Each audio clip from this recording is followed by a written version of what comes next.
Afternoon, all. Well, first I want to thank President Trump for hosting these very important discussions and facilitating opportunities for members of his cabinet to join him here in Florida at Mar-a-Lago to spend time with our Chinese counterparts. It's going to be very useful to all of us. It is an honor to receive the Chinese delegation at Mar-a-Lago and build on the dialogue that I began last month in Beijing with President Xi and other leaders in China. In the past 40 years, the United States and China have developed deep ties, and this administration is committed to ensuring these ties endure for the next 40 years. We do desire to establish policies that maintain a constructive, cooperative, and results-oriented trajectory. High on the list of our priorities is an economic relationship that is fair on both sides. Today will be a time to exchange candid views on the nature of the U.S.-China relationship, and we look forward to additional discussions in the future on topics of mutual importance. As President Trump has said, the chief goal of our trade policies is the prosperity of the American worker. To that end, we will pursue economic engagement with China that prioritizes the economic well-being of the American people. We're also looking to make progress with China on areas of foreign policy, those that serve our interest as well as the region's.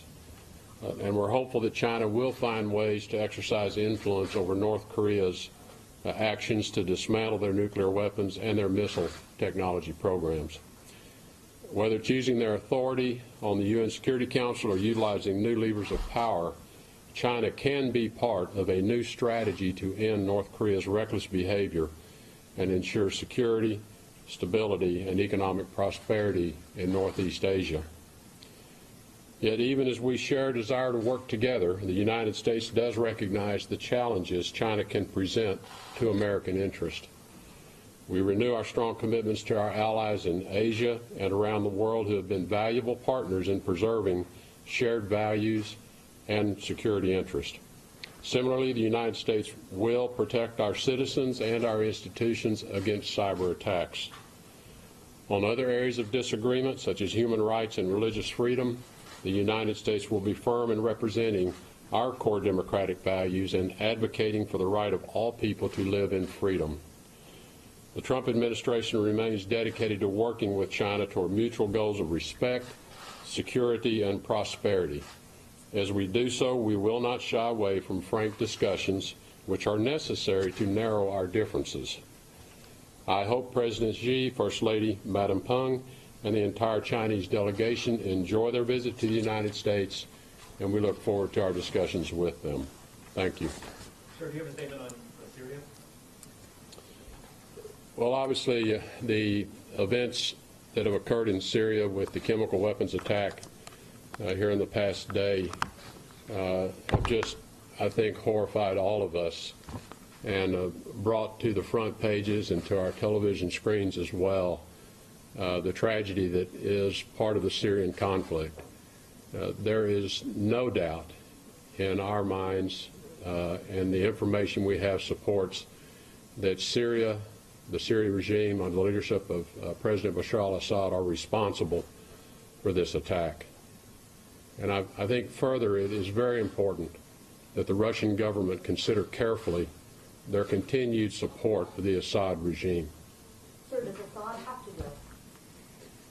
Assad's role in the future is uncertain, clearly, and with the acts that he has taken, it would seem that there would be no role for him to govern the Syrian people. And so what steps is the United States prepared to take in order to remove him from power?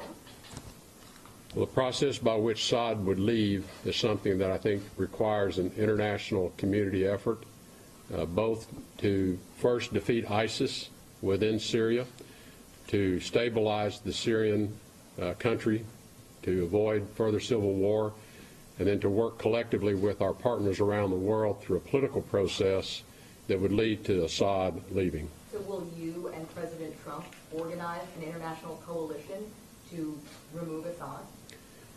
Those steps are underway. Has President Trump already been talking about that with other leaders?